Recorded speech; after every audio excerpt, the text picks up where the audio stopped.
જોમથી ગાવાનું હોય વાળા સાહેબ. અને એમ ન કહેવાય આ ગીતો તો જોમથી ગાયું. ઘણી વાર કહું છું કે આ બધા ગીતો સાંભળે છે આજના યુવાનો, ક્રાંતિનો આ દેશ છે. પૈસા થોડી વાર રહેવા દો, માલ એ તો મોહબ્બત હે યાર. ઈ પડ્યા રહેવા દો. ઈ તો જેને બાપ દાદાના જાજા રૂપિયા ભેળા થઈ ગયા ને એ વાતું કરે મોટી મોટી. રૂપિયા હાથનો મેલ છે વસાવા સાહેબ, મેલ થોડો છે. અને જો તમને મેલ લાગતો લોન ન લેતા એમને લઈ આવો જાઓ. કોઈ લોન કરાવતા જ નહીં. પૈસા જીવનમાં હું ઘણી વાર કહું છું, આજે કહી દઉં, માંદો માણસ દવાખાનામાં દાખલ કરેલો હોય ને એના ઓછી કે 2 લાખ મૂકી દો, સવારમાં નળિયું બાટલાની બારી કાઢ લેવી પડે. એ નસો પૈસાનો છે યાર. અને હવે એ સાંભળી લેજો, બધું પૈસામાં નથી. Money is not everything but everything needs money. ક્યાંક ક્યાંક પરિવારને, ક્યાંક સારા ભાઈબંધને પ્રેમ કરી લેજો યાર. પૈસા કામ નહીં આવે તેથી એના ખંભે માથું મૂકીને બે આહુડા પાડવાનું વાળા છે મન થઈ જાય. આવા ભાઈબંધ કરજો, પણ થોડાક રહેવા દેજો. કારણ કે આ નવી નોટોની વાળા સાહેબ સ્મેલ બહુ સારી આવે યાર. આ બાજુમાં 2 બંડલ પડ્યા હોય ને પ્રમુખ સાહેબ, એટલે નીંદર વહેલી આવી જાય. ટીકડી લેવાની જરૂર ન પડે. એટલે થોડાક રહેવા દેજો, બાકીના તમે તમારે અહીંથી લેતા જજો. અને આયા સરસ મજાનું આ આયોજન છે. મારે તમને પ્રસંગો કહેવા છે. એકાદી વાત અહીંથી કોઈ દીકરી બેન કે માતા ઉતારીને જાય ને એવી એકાદી વાત તમારી સામે કરવી છે. પણ દુઆસનથી માહોલ ખાલી બાંધું છું આયા. પણ કેવા ગીતો હતા, કેવા છંદો હતા, એની ખાલી યાદી કરાવું. ત્યારે પ્રાગરાજ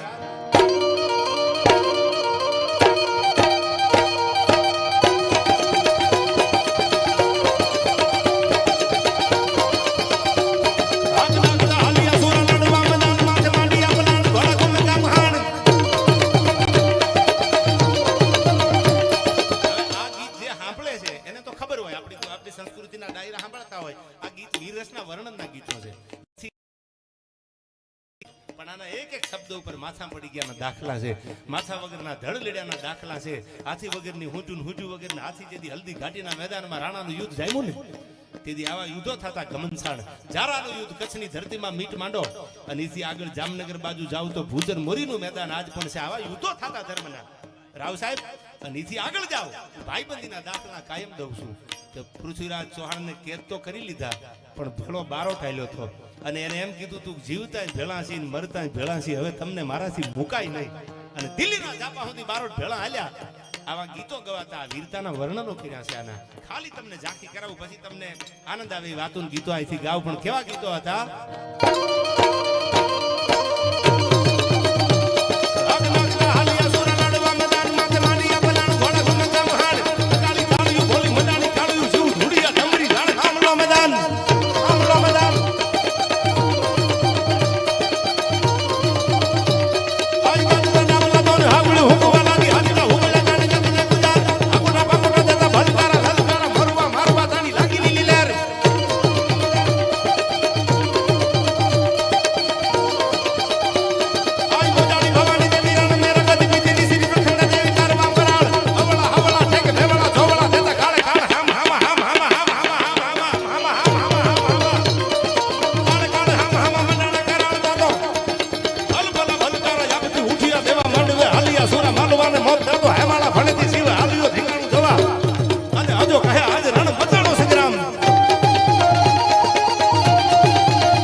બેઠા થઈ જતા હતા. હવે મારે ધર્મ માટે લડવા જવું છે. અને આ તો મરદ હોય એને નસો ચડે, બાકી બાયલા નો ખૂણામાં બેઠા હોય. વસાવા ઘણી વાર કહું છું, ગામના પાદરમાં, ગામડાની બજારમાં, સિટીની સોસાયટીમાં ટબા ટબા કૂતરા બાજે. માથા ભારે કૂતરો હોય ને ટબો કૂતરો કહેવાય. કાનીઓ, બઠીઓ આ બધા નામ હોય એના. એ પછી શેરીના કૂતરા હામે ભેળા થઈ જાય. એટલે પછી લડાઈ કરે. પછી ખહુરિયા ખૂણામાં બેઠ બેઠા જોતા ધૂળ ઉડે છે, આપણે ન જવાય ને. એ ટબા ટબાનું ધીંગાણું હોય. એમ ઘણી વાર આપણે જોતા હોઈએ છીએ. એટલે હું ઘણી વાર કહું છું કે ટબા ટબા બાજે ને ત્યારે બહુ માથા ન બચે મારવા. આમાં બાજે ઈ ખાખરાની ખો નીકળી જાય. એટલે આ તો બધા સમજદાર માણસો બેઠા છે. અને મારે એવી જ વાતો તમારી સામે કરવી છે. પણ આ તો ખાલી એના વર્ણનો હતા. પણ એ માટે હું ભગવતીને પ્રાર્થના કરું કે એવી અમને બુદ્ધિ આપજે, એવું અમને જ્ઞાન આપજે. સબળક સમા નિગર વધની કોમળ વિધિયાવંત. સંદીપભાઈ આ દુહો છે. આયા સબળક સમા નિગર વધની કોમળ વિધિયાવંત. સાંભળજો, બધાય બેઠા ને લાગુ પડે આ દુહો. ક્યારે ખબરમાં સાંભળી લેજો આ દુહો. દુનિયામાં એને જ માણસ સલામ કરે છે સબળક સમા. જેની આગળ બળ હોય એ ધારે તો હવારમાં બધું બંધ થઈ જાય, છતાં એમાં સમા હોય, છતાં એમ કે જવા દો બાપ, આપણાથી ન થાય, એ તો ગરીબ માણસ છે, એને આપણે ન હેરાન કરાય. સબળક સમા નિગરવતીની કોમળ વિદ્યાવાન, એટલો બધો જ્ઞાની માણસ હોય, એટલો બધો જાણવા વાળો માણસ હોય, અને છતાંય કોમળ હોય, પોતાના જ્ઞાનનું અભિમાન ન હોય, પોતાની વિદ્યાનું અભિમાન ન હોય. આ 3 આભૂષણ ધરતી કે આ 300ની ધરતીના આભૂષણ છે. આની જગત કાયમ કિંમત કરે છે. વયા જાય ને દુનિયામાંથી તોય જગત સલામ મારે છે. સરદાર વલ્લભભાઈ પટેલ વયા ગયા, પણ ટીચ્યું આજે એનું વડાપીઠ ઊભું છે. શું કામ? કે જગતને કાંઈક આપ્યું છે યાર, અને દુનિયા માટે કરે ને જગત સલામ કાયમ કરે છે. સબળક સભા નિગર વધની કોમળ વિદ્યાવાંત, આ 3 આભૂષણ ધરતી કે બાકી ઉપજત ખપત અનેક. બાકી તો દુનિયામાં હવારમાં કેટલાય જન્મે ને કેટલાય વયા જાય છે. આ 3 જણામાં ગુણ પડ્યા છે, એને જગત કોઈ દી ભૂલી નથી. આવા ગુણ જગતમાં ઉતારજો, આવી વાતો મનમાં રાખજો, આવી રિસ્પેક્ટ, આવો વિવેક જેના હૃદયમાં હશે. ટૂંકમાં વાત કરી દો, સાંભળી લેજો વાત. દુઆસન પૂરા કરતા પહેલા રામે લક્ષ્મણને કીધું, બધાય સમજદાર છો એટલે વાત સાંભળજો. રામે લક્ષ્મણને કીધું કે લક્ષ્મણ, જેના જીવનમાં વિવેક, જેના જીવનમાં આદર્શ ન હોય ને, એ આદર્શ વગરના જીવન તો મૃત્યુ સમાન છે, વ્યર્થ ગણાય. ત્યારે વાળા સાહેબ લક્ષ્મણે રામને સામો પ્રશ્ન કર્યો, એ કે ભાઈ તમારી વાત સાચી છે કે આદર્શ અને વિવેક વગરના જીવન મૃત્યુ સમાન ગણાય, એની કિંમત ન હોય, પણ આદર્શ અને વિવેક રાખવામાં આખું જીવન વ્યર્થ બની જાય, એનું શું કરવાનું? ત્યારે રામે લક્ષ્મણને વળતો જવાબ આપ્યો. સાંભળજો, આ જવાબ જીવનમાં ઉતાર્યા જેવો છે. ભાઈ લક્ષ્મણ, જેને દુનિયામાં વિવેક રાખવામાં, જેને દુનિયામાં આદર્શ રાખવામાં પોતાના જીવન પૂરા કરી દીધા, વ્યર્થ કરી દીધા, એ વ્યર્થ બની ગયેલા જીવન આવનારી પેઢીના આદર્શ પાત્રો બની ગયા છે. દાખલા તો મીરાબાઈના દેવાય, દાખલા તો જોગીદાસ ખુમાણના દેવાય, દાખલા તો હમીરસિંહજી ગોહિલના દેવાય કે જેને સોમનાથ માટે પોતાના માથા આપી દીધા, દાખલા તો ઝાંસીની રાણી લક્ષ્મીબાઈના દેવાય, દાખલા તો ભીમાબાઈના દેવાય. આવી વિરાંગનાઓના દાખલા દેવાય છે. શું કામ? જેને આદર્શ રાખવા માટે પોતાના જીવન વ્યર્થ કરી દીધા. આજ આવનારી પેઢીઓના પાછા આદર્શ પાત્રો બની ગયા છે, અને એવી વાતો આપણે કરવી છે. ત્યારે ભગવાનને અને માતાજીને પ્રાર્થના કરું આયા.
એટલું જરૂર કહું કે વિરોધી દુનિયામાં બહુ જાજા વધતા જાય છે બધા, મારા એકના નહીં.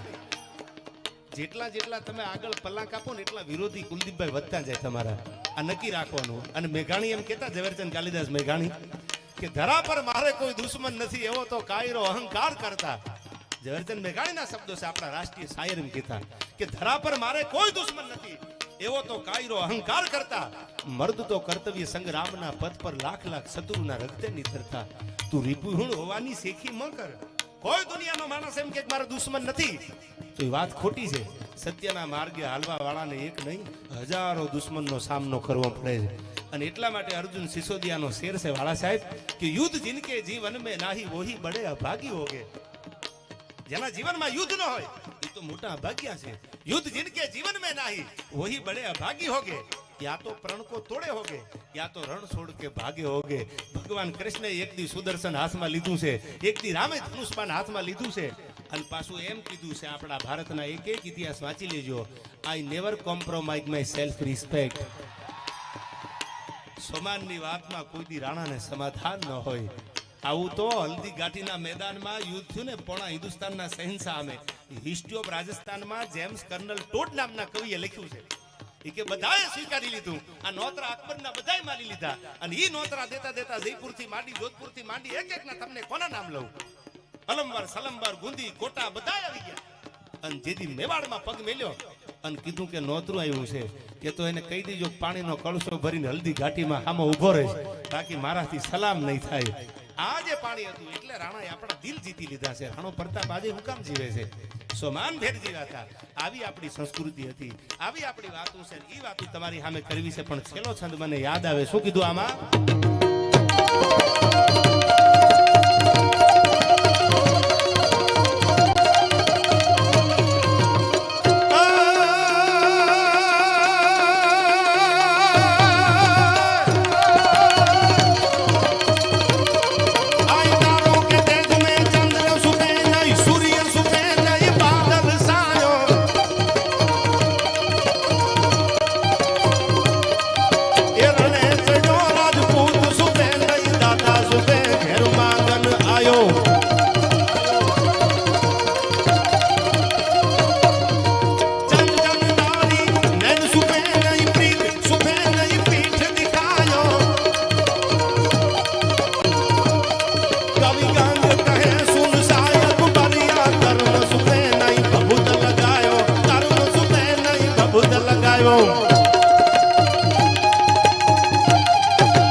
મોજ મારે હું ભાઈ મોજ મારે હું. આહા મોજમાં છો ને બધાય? મોજ મારે હું રે એ મોજ મારે હું ભાઈ મોજ મારે હું. આની એક ઘડી મને ગઢવી સાહેબ બહુ ગમે છે કે લાઈ લાગે આમાં તોય બળે નહીં, એવા કાળજા કીધા રે આ દરિયો ખારો પાસો વીરડો મીઠો. એ ગામડાની દીકરી પરણીને હારે જાય, પોતાનો હગો ભાઈ નહીં. પછી ગામમાં કોઈને કીધું કે બાપા મને રાખડી બાંધવા દે ને, મારા ભાઈ નથી, દુનિયા મને મેણા બહુ મારે છે. ગામમાં કોઈ બીજી જ્ઞાતિના દીકરાને પોતાનો ભાઈ માન્યો, એને રાખડી બાંધે. આમ થતા થતા વર્ષો વીતી ગયા અને બેનની છેલ્લી ઉંમર હતી એટલે ભાઈ હતો જ એને બોલાવીને કીધું એ કે ભાઈ હું મરી જાવ ને તેથી શમશાને આવજો, જોજે હું આખી હળગી જાય પણ મારું કાળજું નહીં હળગે. એટલે બોલા ભાઈ માન્યો તો એને કીધું બેન આવું ન બોલતું, આવું શું કામ બોલે છે? કે મને નભાઈ નભાઈ કઈ દુનિયાએ મેણા બહુ માર્યા છે એટલે મારું કાળજું તો જીવતા હળગી ગયું. દાન અલગારી લખે છે સંદીપભાઈ કે લાઈ લાગે આમાં તો બળે નહીં, એવા કાળજા કીધા રે આ દરિયો ખારો પાસો વીરડો મીઠો, એવા દાખલા દીધા રે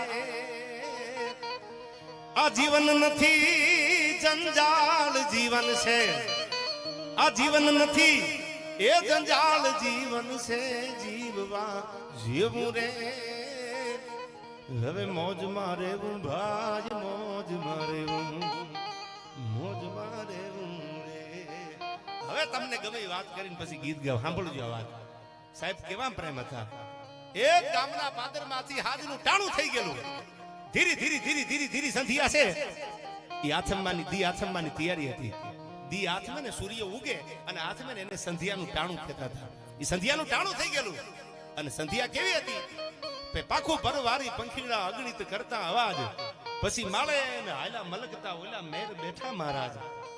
ભમક જાલર ભાંગની પ્રેમાળ કાને જ્યાં પડી, ઉર ને હૈયા અનુસંગી થનક થનક થનથની, મળવા પતિને બની ઠની ને મહારાજ બેઠા મેરે હેઠા. તા તો આમ સંધિયા નાવતી. સંધિયાનું ટાણું થયું. દીકે ઓરત દાદો રંદાદેના ઓડે દૂધના કટોરા પીવા જવાની તૈયારી કરી. સાંભળજો આ વાત. હવે વડીલ તમે બેસી જાવ, એ બધા બરાબર જ બેઠા છે, તમે બેસી જાવ એટલે મોટી શાંતિ છે. હા બેસી જવાય, કારણ કે આ વાતો બધી લાખો રૂપિયાની નથી, કરોડોની વાતો છે. મેં ઘણી લખી છે આ વાત. એ વડીલ, આ સિક્યુરિટી વાળા કોણ છે અબુભાઈ? તમે બેસી જાવ, તમે નડો છો. હવે કોઈ નડતા નથી યાર. હા, હમે તો અપનો ને લૂટા ગેરો में कहां दम था यार, हमारी कश्ती डूबी वहां तो पानी भी कम था. વસાવા સાહેબ સાલા આપણા જ નડે છે, આપણને તકલીફ બી પડે છે. મહારાણા પ્રતાપને કોઈ પૂછ્યું કે રાણા આપનું યુદ્ધ, તો કે મેં ક્યાં અકબર સામે યુદ્ધ કર્યું છે, મારી સામે તો જયપુરના મહારાજા માનસીજી હતા. આપણા જ સામા હોય છે, તકલીફ છે. એટલે કીધું અમે તો અપનો ને લૂટા ગહેરો મેં કહા દમ થા, हमारी कश्ती डूबी वहां तो पानी भी कम था. કર્મની કઠણાઈ હોય ને તેથી પાણી ન હોય તો બુડી જવાય, અને જેથી ભાગ્યવાળા હોય ને તેથી પાણાઈ તરે છે. રામે કીધું જો ही आता है त्यों ही लखन देख अब सागर में सेल की शिला है तैर जाती है. જેથી માણાનો સમય હવળો આવે ને તેથી પાણીમાં પથરા તરે. પણ સમજદાર બધા છો, માતાઓ બહેનો બેઠા છે એટલે વાત કરી દઉં. ઈ સંધિયાનું ટાણું થઈ ગયેલું, હાજ પડી ગયેલી. અને એક રાજપૂત આગળ ધીરા ધીરા ધીરા ધીરા ધીરા ડગલા દેતો દેતો હાલ્યો જાય. પાછળ રાજપૂતાણી હાલી આવે છે અને ધીરા ધીરા ડગલા દેતી દેતી પોતાના પગની પાણીને ઢાંકતી ઢાંકતી હાલી આવે. હાથ પડી ગઈ, સંધિયાનું ટાણું થઈ ગયું. હમણાં એમ થાય ગંધારું જામશે, હમણાં અબસીના મોઢા જેવી રાત જામી જાય. એ પેલા હું પાદર પૂગી જાઉં, ગામ પૂગી જાઉં. ઉતાવળા પગે હાલતા હાલતા હાલતા હાલતા હાલતા હાલ્યા જાય. એમાં એક ગામ રસ્તામાં આવ્યું. એટલે અજાણ્યા જોયા, ગામના જાપે ડાયરો બેઠેલો, કીધું બાપા રામ રામ. કે રામ રામ. હામો અવાજ આવ્યો કે રામ રામ. ધીરે ધીરે આગળ ગયા ને ત્યાં તો ઘૂઘરાનો અવાજ આવ્યો. ઘૂઘરા વાગતા હતા. કોઈ બળદની ડોકમાં હોય, કોઈ ઘોડાના પગમાં હોય. એક હાથમાં ભાલો, એક ખંભામાં નાનું એવું પોટલું. સાંભળજો, આ બધા સમજદાર છો એટલે વાત તમારી સામે મૂકું. પ્રમુખ સાહેબ, હાજનું ટાણું હતું. એક હાથમાં ભાલો રહી ગયેલો, એક હાથમાં ડાબા હાથમાં ખંભામાં પોટલું હતું. શેનું પોટલું હતું? એ પોટલામાં ટપાલ હતી. અને હાજના ટાણે ટપાલી મેઘાણીની વાર્તા છે, ક્યારેક વાંચી લેજો. સૌરાષ્ટ્રની રસધારમાં જટો હલકારો નામની આ વાર્તા છે. એ પોટલામાં ટપાલું હતી. કોઈનો મેલો હતો, કોઈની કંકોત્રી હતી. બધી ટપાલું ભેળી કરી ખંભે નાખી અને ઉતાવળા પગે હાલ્યો જાય. જટ પૂગી જાવ, જટ હવારમાં ટપાલ આપી દઉં. અને હાથમાં ભાલું હતું ને એમાં ઘૂઘરાનો અવાજ વાગતો આવતો. અને ધીરે ધીરે ધીરે ધીરે બે માણા હાલ્યા જતા હતા. ઈ હાલતો હાલતો હાલતો હાલતો ઉતાવળા પગે સડાપ સડાપ સડાપ હાલ્યો આવે. ભેગો થઈ ગયો. એટલે રાજપૂત આગળ છે, રાજપૂતાણી પાછળ છે.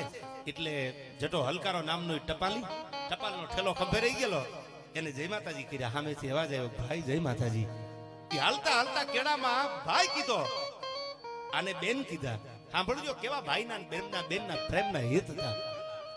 અને ગામડાની કહેવત છે, બેન આવે તો આહુડા પાડતી જાય અને હાળી આવે તો હાડલો લઈ જાય. હું આજના યુવાનોને કહું છું કે આ કહેવતને ખોટી પાડજો. બેનને પ્રેમ કરજો યાર. હાળી તો સારું જમવાનું હોય ન્યા આવે છે, બેન તો દુઃખની ભાગીદાર છે યાર.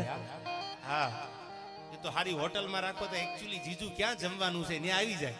પણ બેન તો તમને ઠેબું આગે ને તોય 15 ગામના ભલે હારે હોય તો આહુડા પાડે. ખમા મારા બાપ, કરોડ દિવાળી તારા રાત થપે. આ બેન છે, આ બેનનો પ્રેમ છે. બેન જેટલો પ્રેમ હાળી નહીં કરે, એટલું યાદ રાખજો. અને હવે સાંભળજો, એ હાલતા હાલતા હાલતા આંખની ઓળખાણ નહીં. બેન કયું ગામ? કે સણોસરા. ભાઈ તારું? કે બેન મારું સણોસરા. એમ કરતા કરતા હાલતા હાલતા કેડામાં ભાઈ ને બેન વાતું કરતા જાય છે. પણ આગળ હાલો જાતો એને આ ગેમું નહીં એટલે કીધું ભાઈ કયું ગામ એટલે બેને કીધું કે મારા ગામનો છે મારા પિયરનો છે જેઠાભાઈ બધાય મજામાં કા બાપા બધાય મજામાં એને એમ લાગ્યું કે રાજપૂતને ગમતી વાત નથી આ એટલે ધીરે ધીરે ધીરે ધીરે પાછો રહી ગયો અને પલો કાપી દીધો 1/2 કિલોમીટરનો ફેર પડી ગયો આ બે માણા આગળ હાલા જાય જેઠાભાઈ હાથમાં ભાલો અને એક હાથમાં ટપાલનો ઠેલો લઈને પાછો હાલ્યો આવે હાંજ પડી ગઈ આંબલા ગામના હિમાડામાં જ્યાં પગ મેલ્યો ત્યાં તો લૂંટારાનું ધાડું પડ્યું આડુભાઈ હવે સાંભળજો કેવા પ્રેમ હતા ભાઈના ને બેનના આ રેવા જો ને થોડાક પૈસા ઘણા બધા કુલદીપભાઈ આગળ છે એને હવે રેવા દે મારા હામ છે તને આ રેવા દે સ્મેલ આવે મને બોલવાની મજા આવે હવે સાંભળજો એને કીધું કે આડા લૂંટારા પડ્યા એટલે આને બાંધી દીધો અને બાંધીને એક બાજુ મૂકી દીધો ઓલી દીકરી જે હાલી આવતી રાજપૂતાણી એને કીધું ઉતારી દો તમારા હોના બધાય જેટલું હોનું પહેર્યું છે ઉતારી દો ઓલી બેન મંડી હોનું ઉતારવા બધા ગરાણા ઉતારીને દેવા મંડીને પણ ખાલી હોનું ઉતારે ત્યાં સુધી વાતું નતો પણ લૂંટારાની આંખમાં ફેર હતો અને અવાજ નીકળ્યો રાજપૂતાણીના મોઢામાંથી જટાભાઈ હાલજો હે જટાભાઈ જટાભાઈ અવાજ સાંભળ્યો 1/2 કિલોમીટરનો ફેર ભાગી નાખેલો ભાઈ હાલ્યો આવે ધીમો ધીમો હાથમાં ભાલું રહી ગયેલું ડાબા હાથમાં બોટલું અને કડમાં ખાંડિયાના ત્રીજા પાંહલા જેવી ફાટલ તૂટલ મ્યાનવાળી તરવાર રહી ગયેલી કે રાતનું કોક આડું ઉતરે તો અને એને ખબર પડી કે મારી બેન હાથ કરે છે સાહેબ ધીરા ધીરા ડગલા દેતો તો